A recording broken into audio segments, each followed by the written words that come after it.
Good morning, Your Excellencies, ladies and gentlemen. Thank you very much for your commitment to punctuality.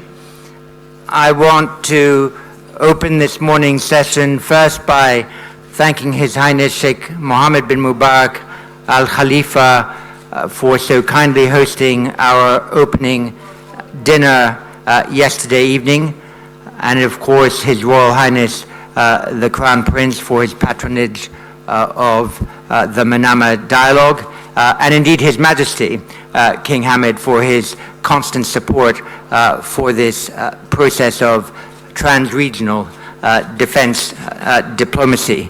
A few of you have very kindly asked for a copy of the remarks that I delivered yesterday. I think there are physical copies that will be available to be picked up outside. For those of you who are more digitally inclined, a copy of my remarks in PDF form is on both the IISS website and the Manama Dialogue app that you can download.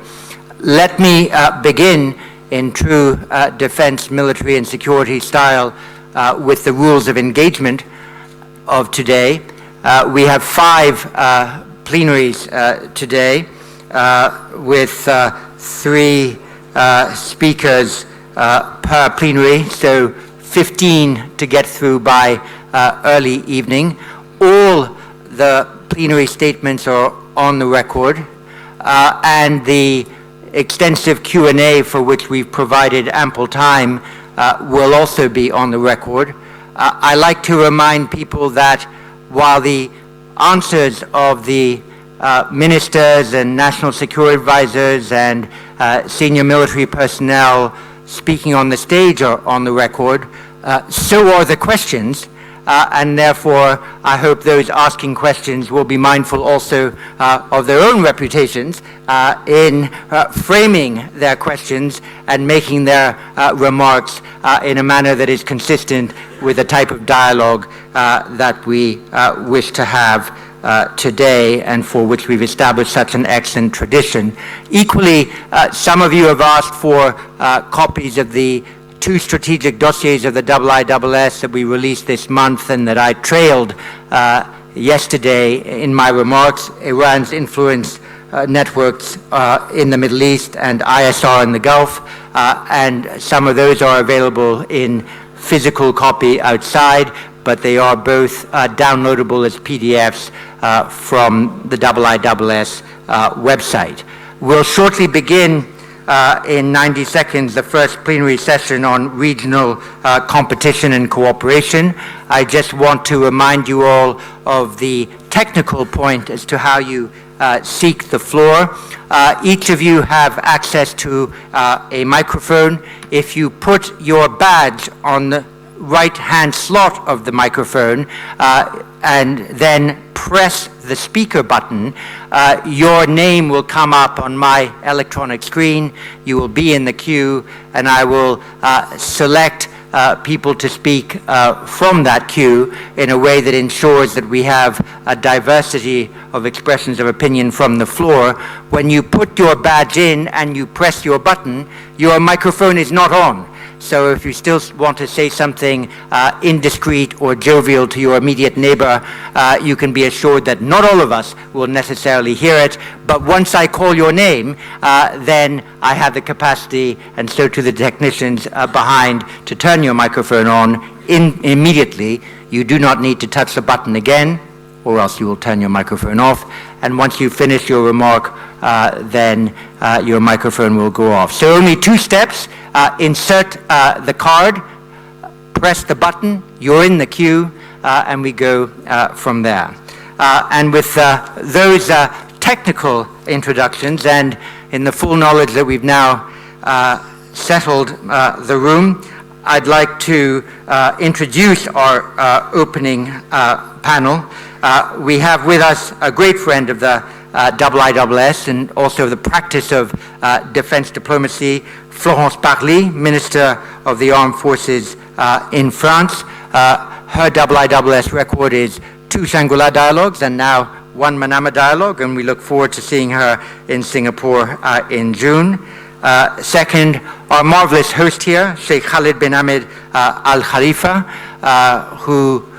whose Ministry of Foreign Affairs has been a great support to this Manama Dialogue process, and who has so often, of course, spoken from this podium, providing not just a Bahraini, but also a Gulf perspective. And delighted also to have Ayman Safadi, who has made Herculean efforts to be with us this morning, having flown in from New York, being diverted to the pleasant city of Madrid, but one which nevertheless slightly delayed his arrival here. And I admire both his vigor and enthusiasm for ensuring that the message of the Hashemite Kingdom of Jordan is always delivered here at the Manama Dialogue. So with that, could I ask Florence to take the podium and address the first plenary of the Manama Dialogue.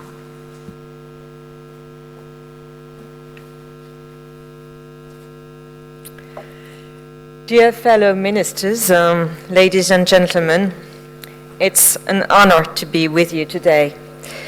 I'd like to pay tribute to our gracious Bahraini host and the IISS, but having participated to IISS dialogues twice, I have already exhausted my catalogue of superlatives, so dear John Chipman, please allow me to get away with a simple thank you. John, I want to thank you particularly because when I run through the titles of other panels today, I have the impression that you placed me in the one where I can really speak my mind. When it reads regional stability or maritime security, I see what there isn't rather than what we have. By contrast, with regional competition, I trust I am at the right place. And it's also a pleasure to sit down with my colleagues from Jordan and Bahrain, two countries that matter a lot to France. But first, allow me to ask you to pause for a minute and think how far things have changed recently. 4 years ago, in the corridors of this very building, many of you were stunned, watching on screens the images of cruise missiles fired from the Caspian Sea into Syria. Those images resonated strangely. How could they not summon those other images of missiles fired into Iraq 12 years before? Except this time, they were caliber instead of tomahawks. Closer to us, there were the images of a meeting in Astana, that remote beat of Central Asia, where 3 non-Arab leaders pretended to adjudicate Syria, that quintessential Arab country. And closer still, we had images of bearded generals inspecting the debris of a US drone shot down over the Gulf, that mighty piece of technology being paraded on Fox News. The Middle East is an empire of signs. Nowhere is the art of messaging more sophisticated, and nowhere is a propensity to interpret symbols stronger than in this region. The signs are plain for all to see, and they hint at the severe weakening of an order based on cooperation that makes of US presence, norms, a degree of multilateralism, some stability of governance, and a great deal of deterrence. For what has happened as this decade is coming to a close? We've seen a deliberate, gradual US disengagement. It had been in the cards for a while, but it became clear when fighter jets remained on the tarmac in 2013 after the Syrian chemical attacks, or later, after the downing of a US UAV and the bombing of Saudi oil facilities. With the cornerstone moving, the edifice has started shaking and opportunists to rush in. The region is accustomed to the ebb and flow of US involvement, but this time it seemed more serious, courtesy of the fracking revolution and the rise of China. It is a slow process, after all. Hasn't a US carrier strike group just entered the Gulf? But the trend is, I think, quite clear, and thus probably irrespective of who wins the next election. As a result, with several actors stepping in to fill the vacuum, we've seen the landscape become more complex and entangled, with Turkish spoken in IISS, Russian in Benghazi, and even Chinese in nearby Djibouti. With the US looking sometimes elsewhere, an entire grammar of deterrence needs to be reinvented. No place better exemplifies this than the Gulf. When the mining of ships went unanswered, a drone got shot. When that, in turn, went unanswered, major oil facilities were bombed. Where does it stop? Where are the stabilizers? This is dangerous, even for those who think they gain, because bold is never far from daring, and daring never far from reckless. Do norms and multilateralism, these standard expressions of cooperation, provide any relief? Hardly so. In fact, norms are being weakened in the region. The saddest example is Syria, where every international taboo has been broken by the regime and allies. Cities besieged, populations starved, children tortured, hospitals targeted, and chemical weapons being used time and again, covered by foreign obfuscation and regime lies. And multilateralism provides little comfort. The GCPOA is reeling from a string of recent blows. The whole body of international rules on Palestine, including UN security resolutions, is also being spectacularly disregarded these days.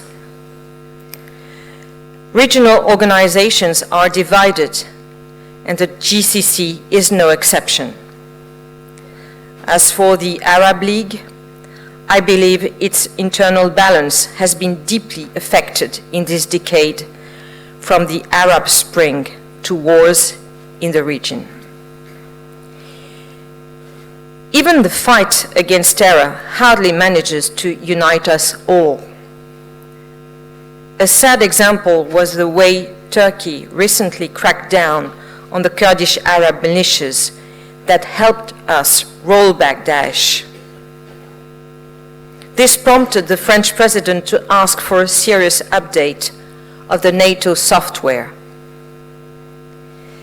Against this rather depressing backdrop, there are also intriguing new developments. In Lebanon, a generation that was not born at Taif and was hardly grown of age in 2006 is taking to the streets to protest against an entrenched system that fails to deliver a decent living to most. In Iraq, it is, among other things, the meticulous Iranian attempt to control the country that is being rejected by youths in the streets, where competition between states seems hopeless, competition between generations may be the next frontier. Now, how to navigate the future? Can there be any prospects for future cooperation? I will venture a French perspective. Don't expect it to be entirely neutral or distanced, because in French hearts, this region is home too. A spiritual home for France's Muslims, Christians, Jews. A home for our memories, good and bad, as France has had a long presence over centuries in the area.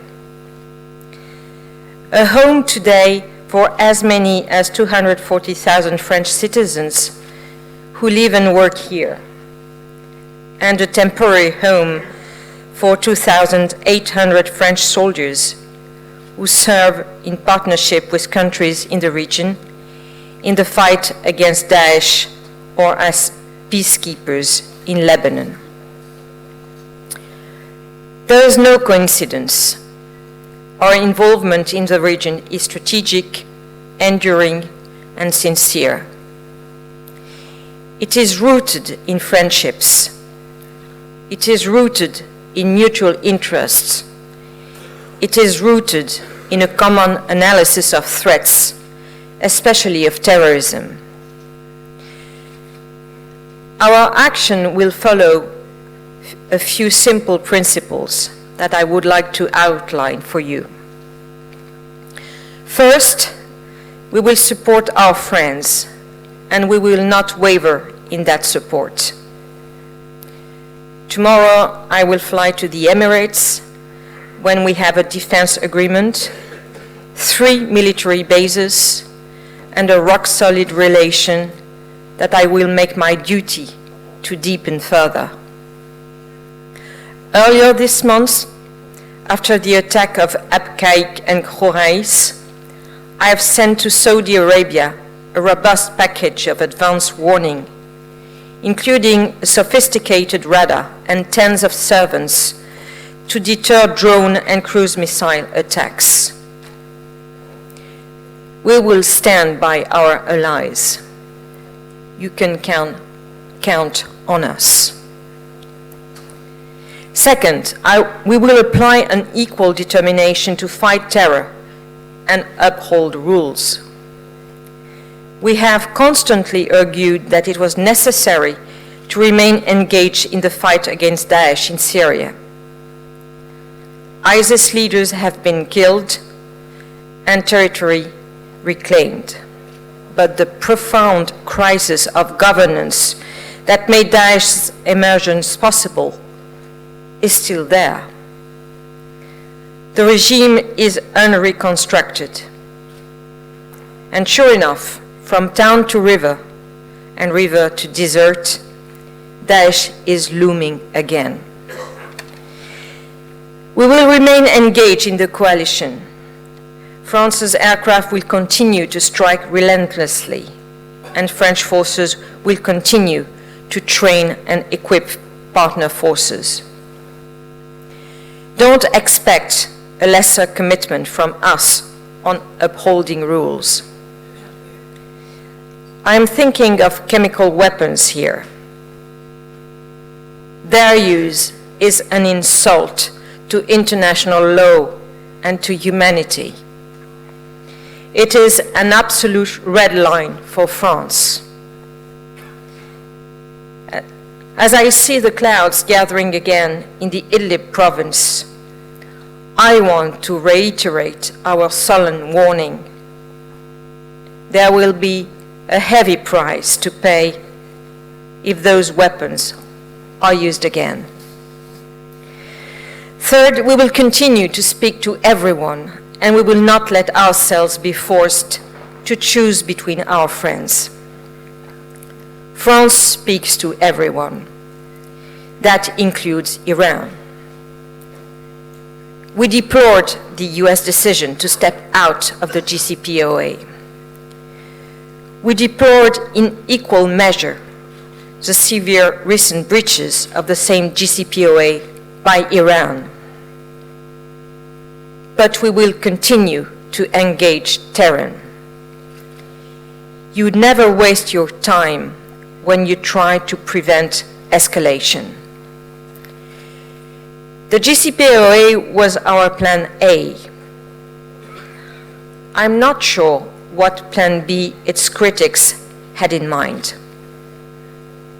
What is sure is that we want to avoid sleepwalking to plan C, with C for conflict. The same state of mind will guide us in our partnerships in the region. Today, I'm in Bahrain. Tonight, I will be in Abu Dhabi. And on Monday, I'll be in Doha. We have many friends, and their occasional disputes are no reason for us to part with any. Fourth, we'll try to involve our European friends in the region's stability. I believe Europe can play a moderating role, all the more so as most of us, Europeans, have friendships on both sides of the region's rivalries. In that spirit, France is currently working to put together a European maritime surveillance mission, distinct from the policy of maximal pressure. It will be separate from, but coordinated with, the US presence. Several European countries have confirmed their willingness to contribute. We hope it will help establish facts, ensure presence, and above all, cool down tempers. Last, we will want to offer a vision that goes beyond security. I know the saying, if you have visions, go see a psychiatrist. I would say, if you lack vision, you should go to see a doctor too. I believe France can help devise cooperative solutions for the challenges of tomorrow, and not only the austere agenda of who fights whom and who deters whom. I'm thinking climate, where we will campaign to uphold the Paris Agreement, technology, where our companies will pioneer transfers to local industry, and improving people's lives, from clearing mines in post-ISIS northeastern Syria to developing smart cities in the Gulf. As you can see, the agenda is vast, the prospects are great, but my time is out. So I will now hand over the floor and thank you again for your kind attention.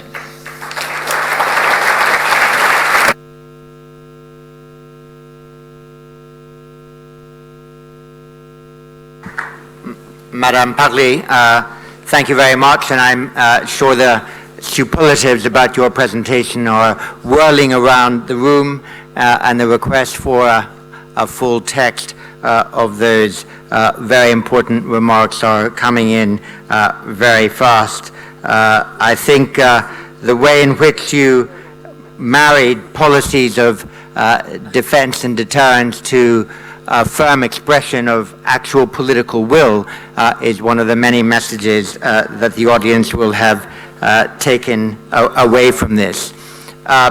With that, could I invite our host, Sheikh Khalid bin Ahmed, to address this opening plenary. Thank you very much.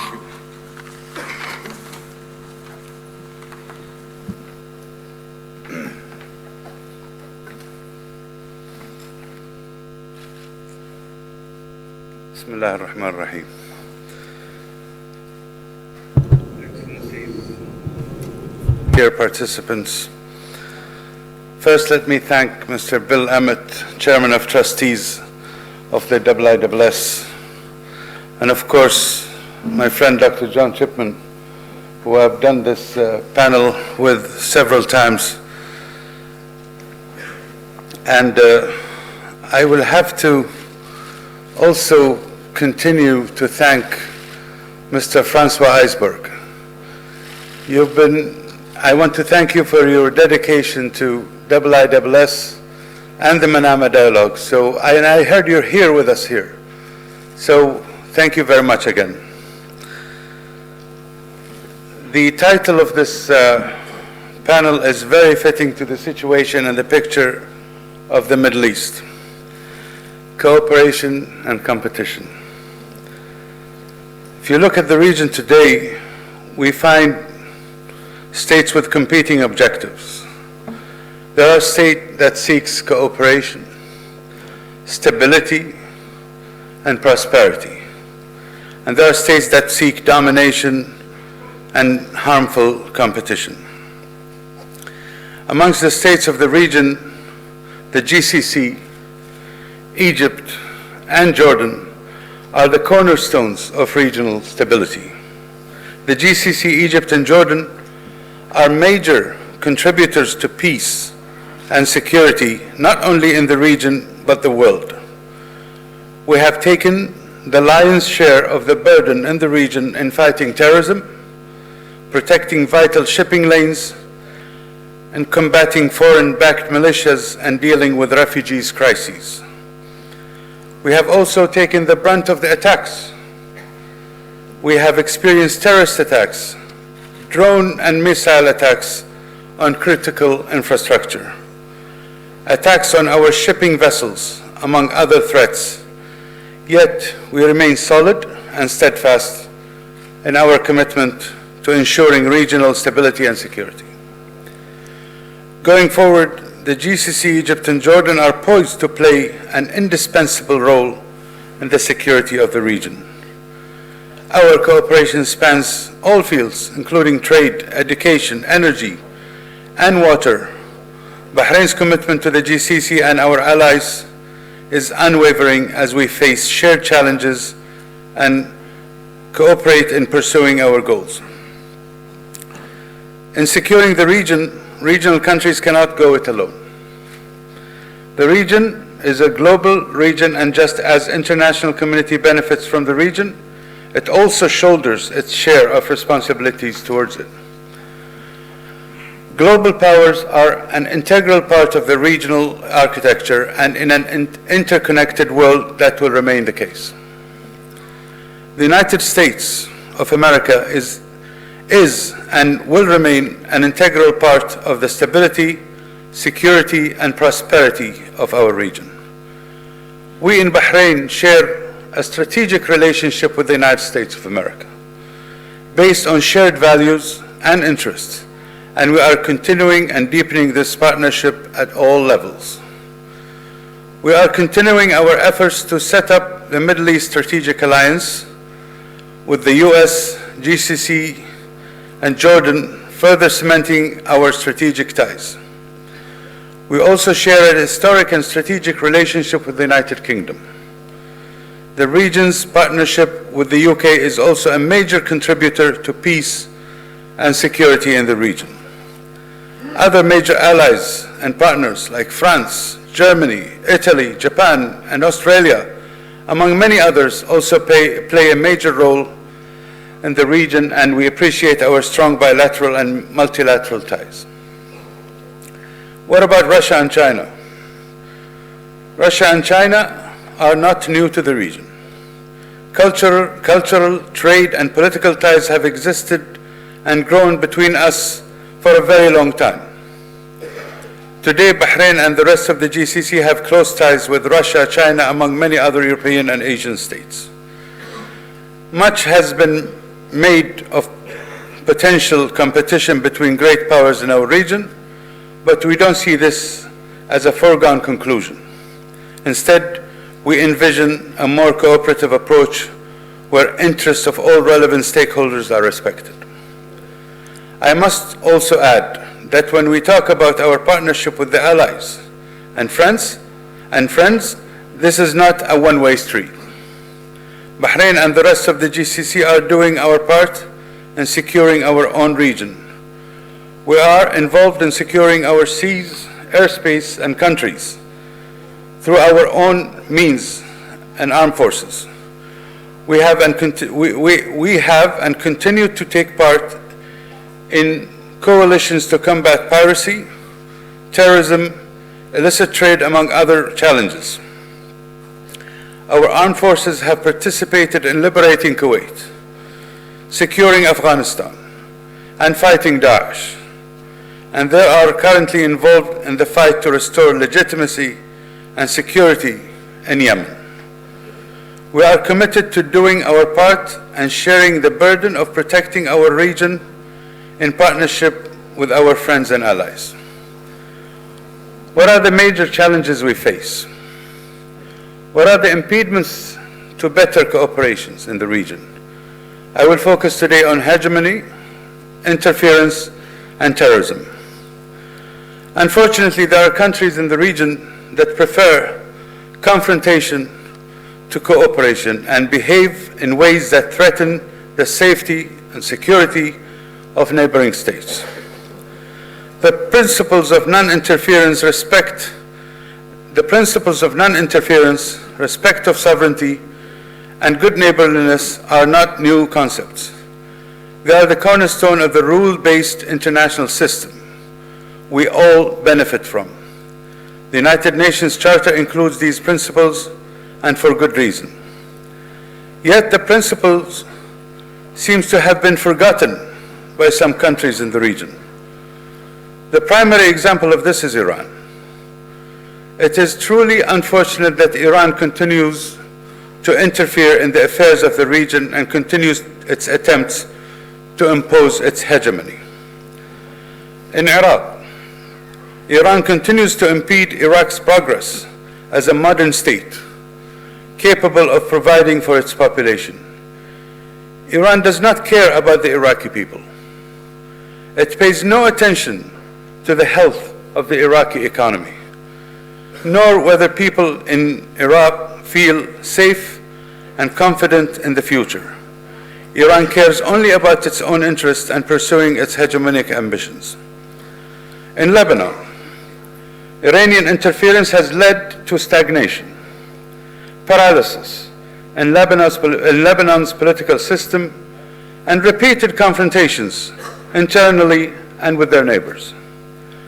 Here again, Iran's interference is for the sole purpose of extending its influence and hegemony through its terrorist proxy Hezbollah, regardless of the negative effects on Lebanon and its people. In Syria, Iranian militias have established substantial presence, no doubt aimed at deepening its involvement in Syria and establishing long-term control. We value the role and the interests of the United States and Russia in Syria, and we would like to see those efforts come together for the sake of stability and security in Syria. Without international cooperation in Syria between major powers, regional countries will continue to compete over it and attempt to impose control.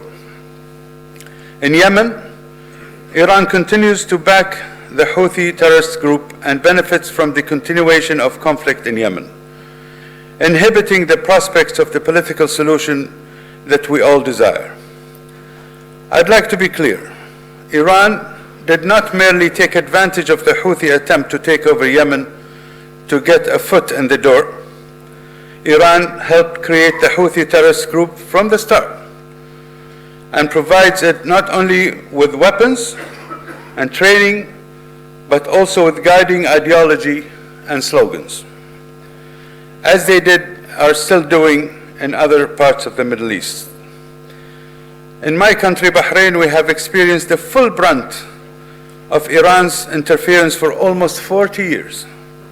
Despite periods of increased cooperation and despite our numerous efforts over the years to have better relations, Iran just doesn't seem capable of viewing Bahrain as anything other than a target. These past few months, Iran has stepped up its belligerent actions and attacked oil refinery installations in the Kingdom of Saudi Arabia. Iran has also attacked commercial ships in the Sea of Oman and the Arab Sea, threatening maritime safety and security. So, what is the way forward with Iran? When we talk about the JCPOA, the current one, which could be on deathbed or comatose or any sort, we do want a better JCPOA.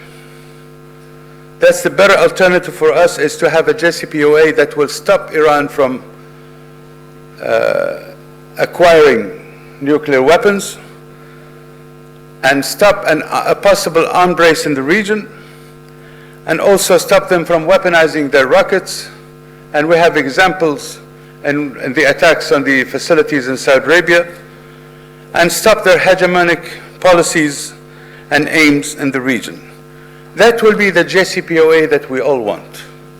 That will be the JCPOA that will ensure long-term peace and stability in the region. We in the GCC, as responsible countries, have never and will never advocate for regime change in Iran.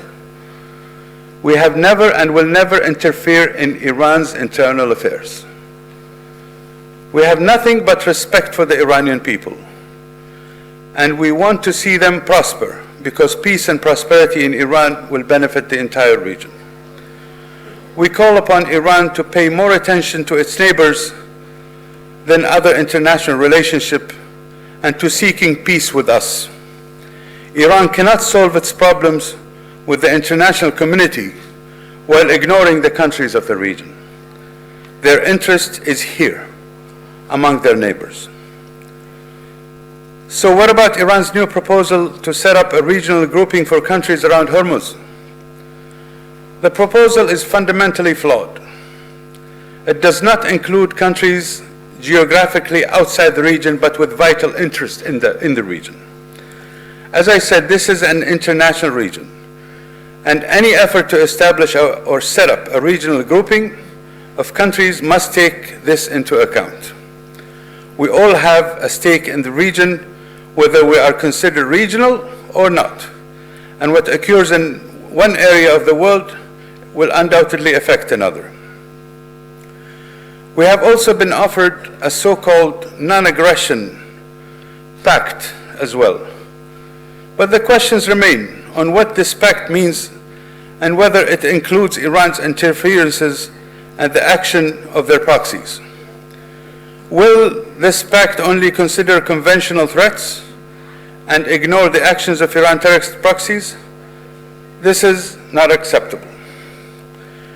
What we lack more than anything else with Iran is trust. There is a serious lack of trust when dealing with the Iranian regime. We have no choice but to take anything we hear from them with a grain of salt. Without sincere steps to build trust, effective cooperation in the region will remain difficult. In the past, we had examples of achieving a good level of trust with the late Shah of Iran, when he recognized Bahrain and became a very important and most important ally for us in the region here. After taking the advice of the former King of Saudi Arabia, King Faisal, the former King of Jordan, King Hussein, and the late Emir of Kuwait, Sheikh Sabah al-Salam. And he became a very important partner in trade and commerce, but that only lasted for a decade.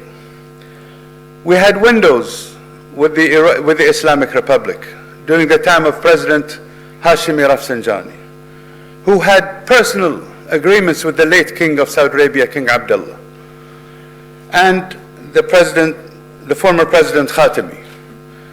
So we do not see that the Islamic Republic is an impediment. We do look forward to work with the Islamic Republic on better grounds.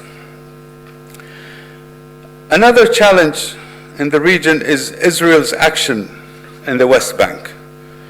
Israel continues to ignore international law and the relevant UN resolutions as it expands its settlements in the West Bank and continues its occupation of the Golan Heights. Israel must show its desire to make peace and commit to the establishment of an independent and sovereign Palestinian state. Then can it truly benefit from the better relations with the region. The hopes and aspirations of the Palestinian people must be heard. They deserve to live in their own sovereign country, like everyone, and to seek a better, more secure future for their people. Any effort must place peace at the forefront of its objectives, and any broker must be a broker for peace, not just security. On the challenge of terrorism, we remain committed with our allies in fighting all forms of terrorism, including fighting Daesh, Al-Qaeda, the Houthis, and Iranian proxies like Hezbollah and Saraya al-Ashtar, among many others. We have not and will not hesitate to join forces with our friends and allies in fighting terrorism wherever it arises and in any part of the globe. And we call upon all countries of the region to commit to fighting terrorism in all its forms and wherever it arises, and to stop all forms of support, whether direct or indirect, to terrorist and extremist groups. As I conclude my remarks, it's important to recognize that there are many pressing challenges we need to pay attention to other than what I have spoken about, such as water scarcity, education, our youth for the challenges, educating our youth for the challenges of our century, economic development and providing jobs for the next generations, and combating the effects of climate change. Yet cooperation on these issues is impeded by the challenges we face of hegemony and terrorism. If not for the security challenges, we would have been able to devote more time, resources, and energy to those other challenges and opportunities. I reiterate the critical importance of the GCC, Egypt, and Jordan as a bedrock for security in the region, along with our international partners. It is this partnership that is best placed to challenge and bring an end to the conflicts that stands between the region and true stability and prosperity for all. Just like we need to address climate change worldwide, we need a change of climate here. As it were in the region, a change of ideas and a change of outlook.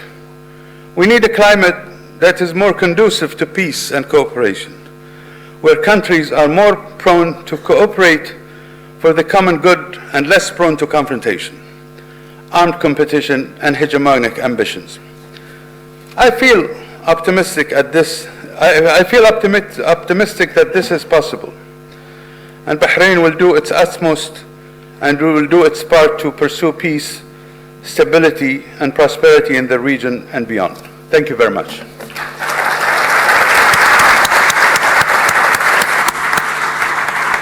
Sheikh Khalid, thank you very much for those remarks. Two reactions from me. One, I think many will have taken note of your diplomatic maxim near the end, that any broker must be a broker for peace, not just a broker for security. And I think that offers a general strategic guideline that all of us should take into account.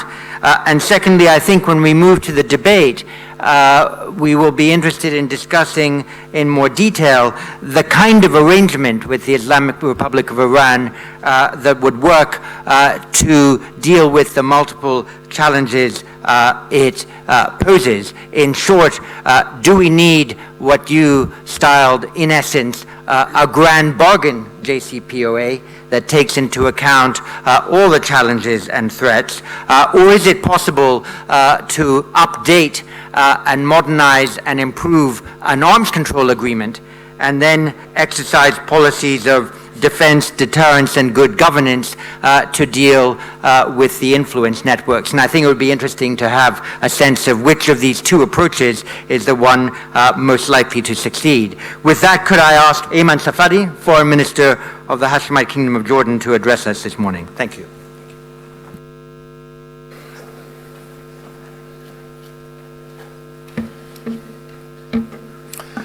Bismillah ar-Rahman ar-Rahim. Good morning, everybody, and if I may start by thanking our brethren in Bahrain for their wonderful hospitality and for hosting this very, very important dialogue. And John, thank you so much again for the convening of yet another important Manama dialogue at a time when we do need to have a conversation. We do need to have the kind of open and frank dialogue that Manama affords. So thank you for that.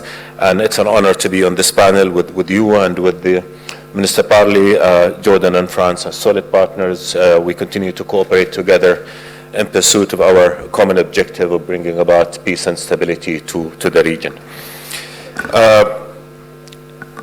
Yesterday, New York Times, His Majesty was speaking at WNIP, and he said, despite all the crises of the region, he derives hope from the region's youth, the majority of the population of this part of the world.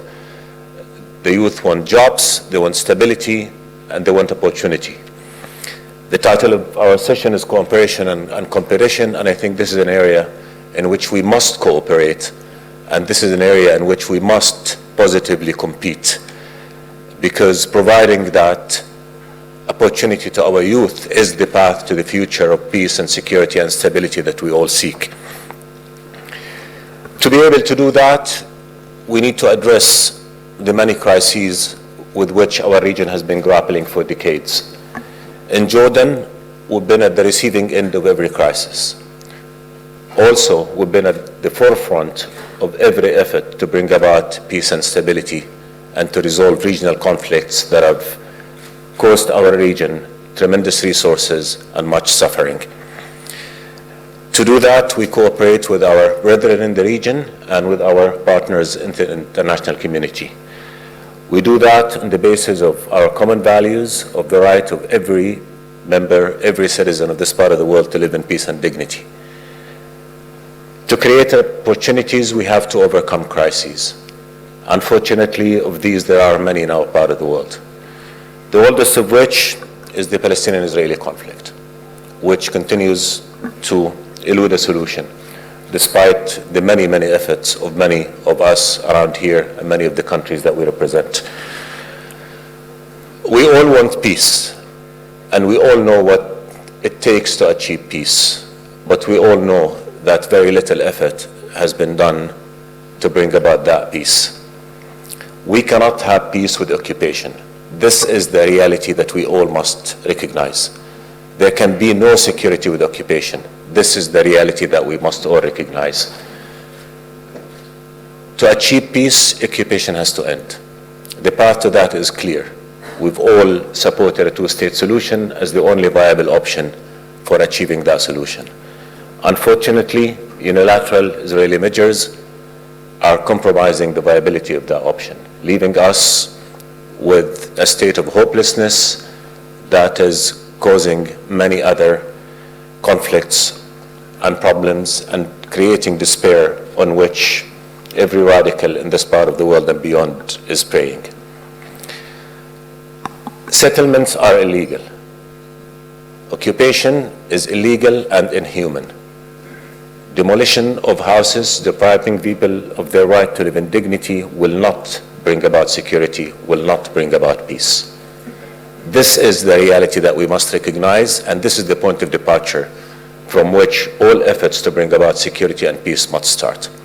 We have to reinvigorate the peace process in a realistic manner, in a way that can realize the peace that is a right for every citizen in this part of the world. It's a right for Palestinian children, for Israeli children, for Jordanian children, for every child in this part of the world. We have to move quickly on that, because unless we do, we're losing the chance for peace. And that is something that will haunt our region for many, many more years to come. In the past 2-3 years, the peace process has been, quite honestly, dead. No traction has been happening. Unilateral measures are changing facts on the ground, making a two-state solution an impossibility. If we do not move now, where are we going to be 1 year from here? If it's not two-state solution, it's going to be a one-state solution. And if it's a one-state solution, there are only two ways to go.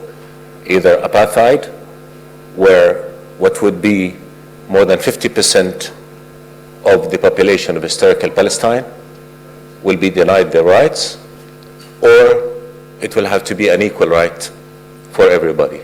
And is this something that's going to happen or not? I think that's the question that we need to keep in mind. The other conflict which we have to address is the Syrian crisis. Again, in Jordan, we've been at the receiving end of that crisis. 367 kilometers of border with Syria. Conflict has been going on for almost 8 years. What's the end game? We all come together, we speak about the need for a peaceful solution to the conflict, but in reality, have we made any progress? Unfortunately, we have not. We in the region have to lead the solution, because we pay the heaviest price for the failure of achieving an end to that conflict. Millions of people have been displaced. Many countries, including Jordan, have had to deal with the burden of the conflict, not just in terms of security threats, not just in terms of disruption of our trade, but also in terms of having to host about 1.3 million of our Syrian brethren in Jordan. At a time when unemployment in Jordan is about 19%, when our GDP growth is under 2%, but we will continue to do the right thing in Jordan, because that's what Jordanians are, that's what they do. We've given about 150,000 work permits to Syrians. That's almost 3 times the number of jobs our economy can create on an annual basis. And unfortunately, again, we come together in conferences and meetings, we all speak about what needs to be done, but in reality on the ground very little is being done. The cost to that has been enormous, not just to Jordan, but to everybody in the region. What we need to do is, again, to have a regional grown solution for countries of this part of the world, in cooperation with our friends and partners, to move aggressively and actively towards a solution that will end that conflict, that will restore to Syria its stability, its peace, that will preserve the territorial integrity of Syria, and that would allow Syria to come back to play its role as a key country and as a main force for stability in our region. We also look at Iraq. Iraq has achieved a tremendous victory over ISIS. That victory came at a very high price to the Iraqis. It was achieved by the ultimate sacrifice, by blood, by people losing their lives.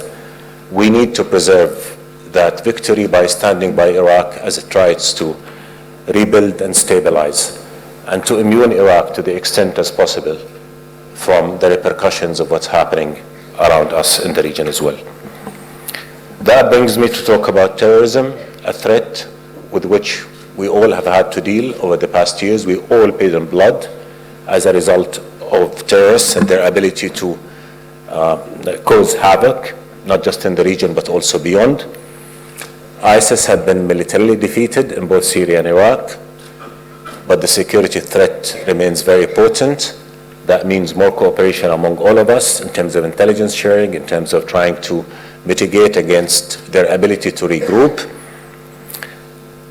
And they're also an ideological challenge with which we also are having to deal, and which, frankly, only us in the region can take the lead in this fight. We need to expose terrorists for the thugs that they are, for the outlaws that they are. We need to be very aggressive in our narrative that they have nothing to do with our religion and its values of peace and respect. And to do that, we need to suffocate their ability to spread their agenda of hate. That's why Jordan, His Majesty, has taken the lead in Aqaba process, which is trying to bring all of our efforts together in a comprehensive effort to have a holistic approach to fighting terrorism, suffocate their ability to spread their message, and produce narrative that will defeat their narrative and will expose it for what it is, a speech of hate that's outside our, not only our religion, but our common humanity as well. But in order to defeat Daesh as well, we need to defeat conditions on which it preys. That means we need to end conditions of chaos and instability and hopelessness that are spreading across the region. Daesh can only grow in conditions of chaos when people are desperate. We need to bring about hope, and that we do by solving the regional crises that unfortunately have been deepening over the last decade or so. And that's why I say we need to have a comprehensive approach, because the interconnectedness of our security is very, very clear. If you get Daesh in Iraq and Syria and you don't get them in Somalia, they're going to regroup there. If you get them in Somalia and you don't get them in East Africa, they're going to regroup there. And that's why the effort has to be holistic, and that's why we all need to work together. And again, the biggest challenge that we have to face now is how do we defeat their ability to spread their ideology of hate. That, again, is a collective effort on which we all have to cooperate. And I recall the meeting that Paris hosted for the Christchurch call, and that was a good example of how all of us can come together and stand together and show the terrorists that we are, despite whatever differences that we have, we stand united in challenging their ideology and in pooling our resources to fight it as well. My friends, the security of the Gulf is key to not just regional but global security as well.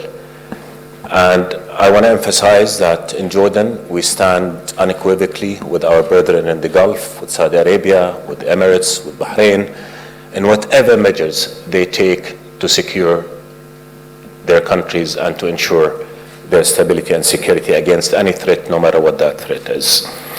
My dear brother Sheikh Khalid spoke about relations with Iran, and I could say very comfortably that no Arab country wants conflict with Iran. What we want is regional relations based on mutual respect, based on non-intervention in the internal affairs of other countries. And that's why the call for dialogue has always been there. If we do not do that, then what is the end game? Where are we going with all this tension? And again, in all honesty and frankness, countries outside this region will be affected by conflict should it erupt in this part of the world. But the biggest price will be paid by us in the region, because it is us, it's our people, it's our stability that will be affected most. And that's why, again, homegrown, regional-grown solutions are the answer. We need to come together around a narrative that emphasizes what I've just said in terms of our willingness to engage in dialogue, to bring about relationships based in international law, based in respect of good neighborly ties, and to move forward. And that, again, is an Arab position that has been there for many, many years, and we continue to stand by it. We need to end this tension. Nobody will benefit from yet another conflict in this part of the world. My dear friend, Madam Parley, spoke of the Arab League and other regional mechanisms for cooperation. And again, I have to say that regional cooperation mechanisms in this part of the world are lacking, and if they are there, they're not effective. We need to invest in multilateralism, which is under threat globally, but that has not really been as effective as it should be in this part of the world in particular. And that's why, no matter how much criticism there is of the Arab League, it's the only regional mechanism that we have within the broader sense. We need to support it, and it can only be as effective and as strong as the will of its members. We support the unity of the GCC. That has historically been a very successful example of regional cooperation, and I think we also need to emphasize how important it has been and to state very, very clearly that we support our brethren's effort to try and resolve whatever conflicts that existed within that mechanism. These are times that are becoming harder for everybody. Multilateralism, again, is something that we've invested for decades, and it has worked. It has solved many of the conflicts that we've had. It has created blueprints for cooperation in many issues that go beyond security conflicts, in water, environment, water security, youth empowerment, women empowerment. All are issues that are still very, very important to all of us. If we lose that multilateralism, what is the choice? What is the alternative? Madam Parley spoke of Plan A and B when it came to the nuclear deal, but I speak of Plan A and B of everything else. Palestinian-Israeli conflict, no two-state solution. What's Plan B? We don't have it. Syria, a political solution. What's Plan B? We don't have it. Iraq, supporting Iraq stabilize. If we don't, what's the price for all of us? What's Plan B? We don't have it. So in all of that, I think what's lacking is a committed to mechanism for all of us to come together and put ideas on the table and work them through and make sure that they are translated into tangible, practical solutions that will enable us to address all those issues. This is a region that has suffered tremendous crises over decades. This is a region whose population, whose youth are yearning for opportunity.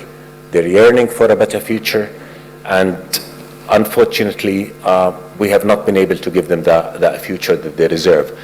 And unless we cooperate, unless we work together, unless we cooperate and compete in a positive way, compete in creating jobs, compete in advancing good governance, compete in advancing good relations, we will not be able to create the opportunity that they deserve, and we will all suffer as a result. So I will just close by saying that we do have competition in the region. Unfortunately, it was not the right kind of competition.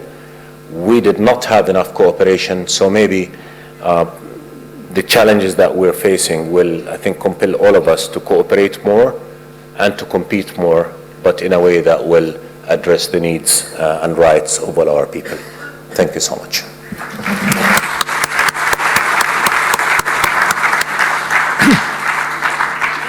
Ayman, thank you very much. Your message, invest in multilateralism that is effective, suffocate the terrorists as they try to spread their agenda, keep intact the principles of international law that preserve the prospect of a two-state solution, and stick to Plan A because the Plan Bs are often not nearly good enough. So thank you very much for those four messages. We move immediately to the discussion. I have 6 or 7 people on my list. I'll ask them to intervene and then bring back comments to the panel. I remind you that we will move immediately from this panel to the second, which will include Minister of State of Foreign Affairs Adel Jubair of Saudi Arabia, Minister of State of Foreign Affairs Dr. Anwar Gargash of the UAE, and Sir Mark Sedwell, National Security Advisor of the UK. And I remind you all who have put your cards in, unless you press the button, I won't be able to call your name. But first on my list from the UK, formerly of the Times and now I think of Sky, Deborah Haynes, go ahead. Thank you very much. This is a question for Madam Parley. You talked about American disengagement in the region and also of the need to review the grammar of deterrence. But why is it taking France and other European countries, with the exception of Britain, so long to launch this maritime security force to help protect shipping in the Gulf? And if I may, could you give a sense of what France's vision is for the future of NATO, particularly with regards to potentially resetting NATO's relations with Russia? Thank you. Thank you very much. And next, Amma Fikri from the UAE. Thank you. My question is to Their Excellencies, the Foreign Ministers of Bahrain and Jordan. What are the implications of Egypt's withdrawal from MISA, given its importance on all fronts? As in, would this withdrawal undermine or marginalize this initiative? And how can we make this initiative more effective? Thank you. Thank you. And from Saudi Arabia, Abdullah Al Sadoun. Thank you. Shura Council, Saudi Arabia. First of all, Sheikh Khalid mentioned very important things, and that is Iran. 40 years ago is not Iran's now. And I think the most dangerous things, and this is also from Madame Parley, that Iran is using religion to the conflict and influence neighboring countries. And Iran and Europe knows how dangerous it is. 300 years they've been fighting between Catholic and Protestant. That's exactly what Iran is trying to do between Muslims, Sunni and Shia. And that's very dangerous. There are things, if you can, lay the message that economy and good relation work much better, much easier, and it is win-win case instead of trying to influence just built on religion. That's very dangerous. Thank you. Thank you. François Hesbourg. Thank you very much. If I may, I'd like, first of all, to thank Sheikh Khalid for his very gracious words directed at me. I am truly touched. Thank you very much. My question is to Florence Parly and to Sheikh Khalid. In your presentations, you both mentioned the attack against Abqaiq and other Aramco facilities. Now, that attack was not only asymmetric in the sense used by you, John, in your presentation yesterday evening, it was also operationally very elegant. To my understanding, there was no collateral damage, and it drew no corresponding response, at least in the short run. This is quite a remarkable operation. It is one which probably cost no more than $10 to $20 million in capital expenditure, and it produced major payoff for Iran in terms of alliance politics in the region, and in terms, I presume, although I cannot prove it, an impact on the valuation of the Aramco IPO. What conclusions do both of you draw from this attack, not so much in terms of what it means for the relationship with Iran, both of you have done that extremely clearly, but more broadly in terms of our own defense choices, because this is the sort of operation which can be conducted by many other countries. Indeed, for me, the template of that operation is given in Jeffrey Lewis's book with his North Korean War scenario for 2020, which came out 2 years ago. So does this imply a substantial change in our defense postures, and particularly in societies as vulnerable as those of the Gulf, oil-dependent, and living largely in air-conditioned, extremely vulnerable glass skyscrapers, great targets for drones and cruise missiles, and largely filled with footloose expatriates? I know it's a big question, but I think it deserves an answer. Thank you very much. Thank you. Alistair Burt. Thank you, John. Can I start by thanking Sheikh Khalid for making it very clear that until we resolve some of the geopolitical crises we are familiar with, we won't get onto the larger issues like climate and migration that may dominate this conference in a decade's time. And secondly, I share the despair of Minister Safadi, the failure to resolve the issues between Israel and the Palestinians, and that should be a worry to all of us that after so long this still goes on, particularly in light of comments made by Secretary of State Pompeo this week. The question I wanted to address was to Madame Parley, if I may, and it's on the subject we've just discussed. Madam, you spoke about the failure of the stabilizers. Where are the stabilizers in relation to the actions of the shooting down of the drone and the attack on infrastructure? I wanted to ask you, what in particular do you think is the failure? Is it the failure to respond militarily to those, or is it the failure of deterrence by way of diplomacy beforehand? If the stabilizers are to work, which is it? Is it a proper military response? Is it better deterrence diplomacy? Or is it a combination of both that led to your conclusion that the stabilizers aren't there anymore? Thank you. And from Jordan, Barak Madin. Thank you. My question is to His Excellency Ayman Safadi. Yesterday, His Majesty spoke in Washington and said that our relation with Israel is at an all-time low. And you just mentioned in your presentation now that for the past 2-3 years, the peace process has been dead, more or less. Now, where does that leave us in Jordan, and what cards do we have or do we intend on playing to, save ourselves from the repercussions of such deadlock? Thank you. Thank you. And from the IISS and the United States, Dr. Corey Shockey. Thank you, John. The Foreign Minister of Jordan mentioned that regional institutions are ineffective, and I'd be very curious if folks on the panel would give a sense of what you'd like to see to make regional organizations more vibrant and more capable of a greater contribution to these problems. And finally, Benjamin Bart from France. Yes, thank you very much. I have a question to Mrs. Parley. You sent quite a strong warning to the Syrian regime.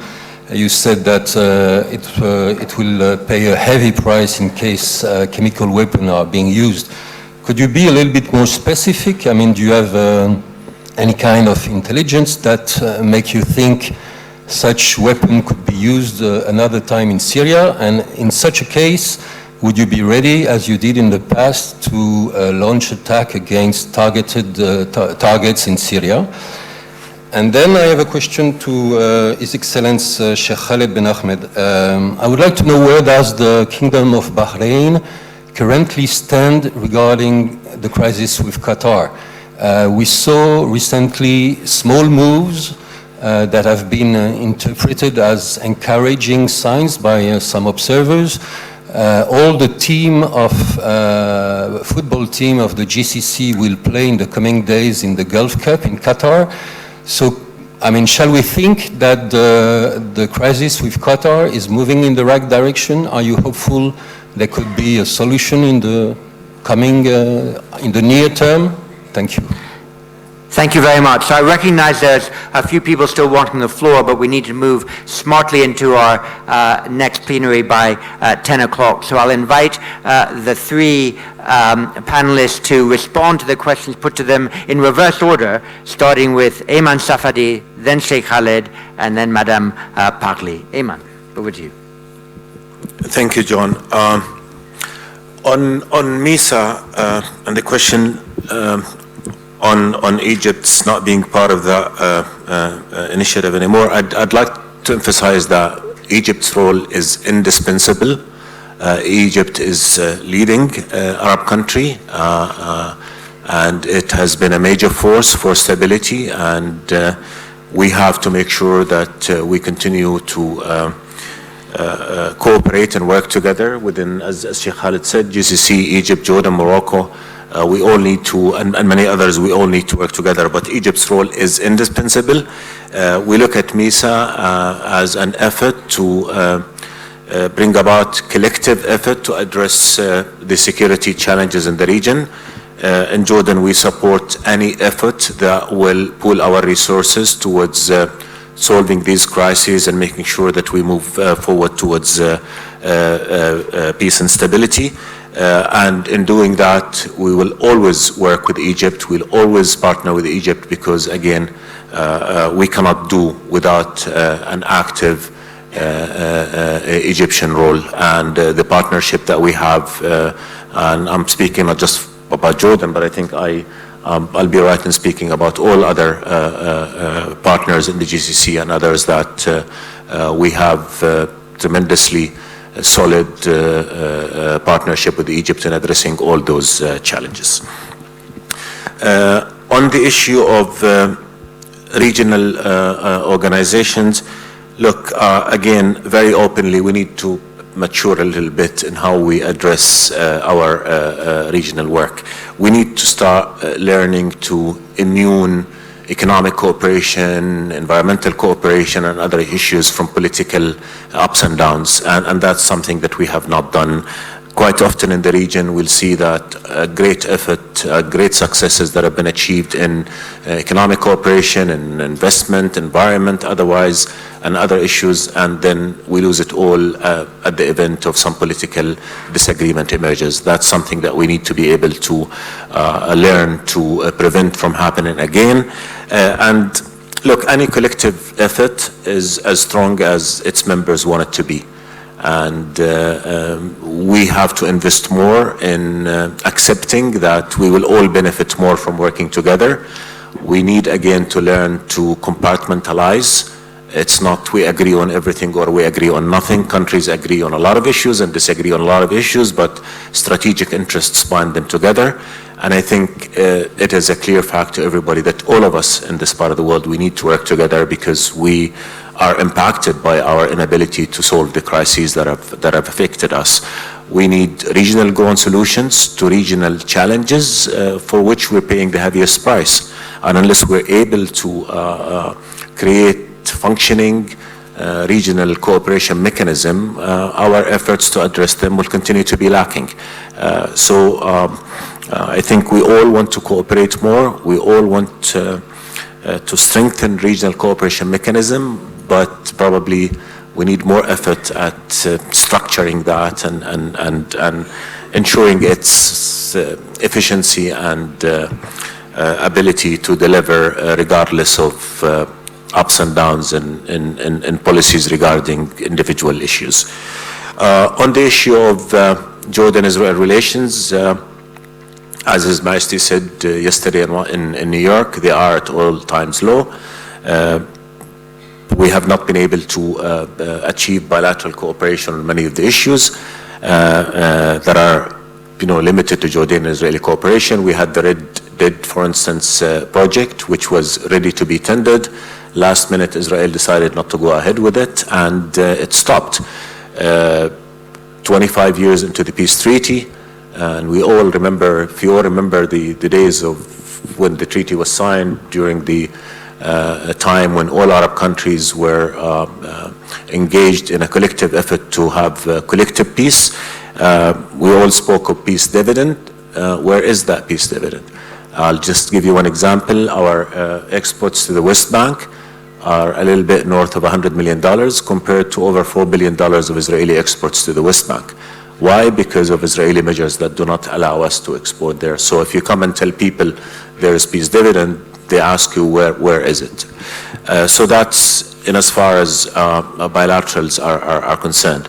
And as far as the overall ecosystem, the regional environment, you all remember the Jordanian and Israeli peace treaty was signed at a time when after the Palestinians have signed Oslo, Syria was engaged in very, very serious negotiations, and the promise then was a collective peace. 25 years into that, where is the peace process? Again, occupation continues, violation of Palestinians' rights continue, prospects for a two-state solution that would allow for the emergence of an independent sovereign Palestinian state on June 4, 1967 lines with East Jerusalem as its capital. We're nowhere near that. So that not just affects Jordan-Israeli relations, that affects the whole regional environment. And let me again refer to the Arab Peace Initiative, which remains the most comprehensive offer for a comprehensive peace, not between Israel and all Arab countries, on the basis of a comprehensive solution that will end the occupation that began in 1967.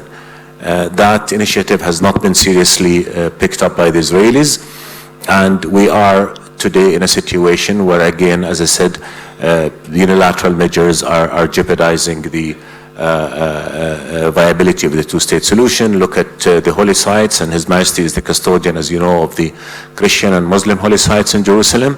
And day in, day out, we are engaged with efforts to try and prevent violations of the status quo of those sites. So all that said, I'll close by saying that that said, yes, there are challenges to the relations, and our commitment to peace remains unwavering, because we do believe that peace is the right for everybody. But our also commitment to the conditions for achieving that peace remains solid.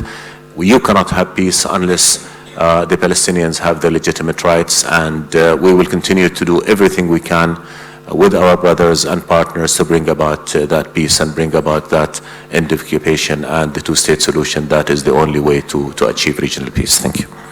Thank you so much, Ayman. Wonderful. Sheikh Khalid bin Ahmed. Thank you, John. The question about Egypt and Mesa, to be clear, Egypt did not withdraw from Mesa. Egypt paused their participation in Mesa, for reasons that they explained, that the pace of evolution for Mesa to achieve, the full requirements for Mesa is very slow. But we definitely see Egypt a natural, important part of any structure for peace, stability, and security in the region. And as Mesa moves forward, it will be clear that Egypt is part of it and not outside of Mesa. The question about Abqir, coming from Mr. Heisberg. The region has always faced challenges from one level to another. If you look at the Iran-Iraq war, and then the challenge of the occupation of Kuwait, and then the war in later years, we have always faced new level of threats from weapons, from missiles, from all sorts of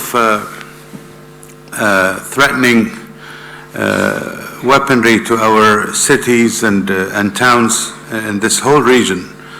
And we've always been able to work with our allies to face those challenges. So we do welcome the partnership between Saudi Arabia and the United States of America that was announced recently to provide for security and protection of vital facilities, and we think that will be handled in the right way between the allies and us. And this is something we've always been ready to face every time. Talking about regional organizations, I think there are many ways. We have the Arab League, and we have some other organization, but most importantly in our region is the Arab League. The Arab League, I agree with Brother Ayman that it's always been our home, our voice that would articulate our positions to the world. But yes, we do want to see more cooperation between the Arab League and other regional groupings like the European Union, like the African Union, and in this regard, this will enhance the ability of the Arab League and regional organizations to work together for the benefit of all. And also, when we come to talk about our region, I myself always prefer to use the term Arab world rather than the Arab land or Arab nation. This is a world of many ethnic groups and cultures living together, be it in the center of our cities or be it in the perimeters of the countries in Africa and in Asia. This should suggest that one day we should transcend those borders and include other regional countries to be part of this grouping one day, but I'm not suggesting it now, but for future, looking forward, how long are we going to remain as the only 22 Arab countries? The Arabs are part of the world and part of this whole region. So this should be, and will always, and I do expect it to be looked at sometimes in the future. Talking about Qatar, well, Qatar has a problem with our countries. Yes, we did protect ourselves from a lot of what used to come from Qatar. The strategic level cooperation has always continued, be it in the military and the continuity of the summits have been going on and other important meetings in the GCC. It has not been derailed, it has not been paralyzed in any way. But it's in the hands of Qatar to make sure that all our worries that led to us to boycott them are dealt with from their part, and then the picture will be different between us and Qatar. Thank you very much. Thank you. Florence Parly. Thank you. The first question was about the Maritime Security Initiative, and the question was first, why does France does not follow the American-led initiative? The reason is very simple. We prefer not to join because we want to make clear that our policy is separate from the maximum pressure American policy, which does not mean that we don't want to contribute to the security, the maritime security in the region. That's why we took the initiative to structure a European approach, and that approach would be separate but fully coordinated with the American one. It's an ongoing process, and I'm very confident that we will be able to start very soon. It will be led by Europeans. And if you look back, this kind of separate but coordinated initiatives were very successful in the past, and that's the way we did to fight against piracy of Somalia.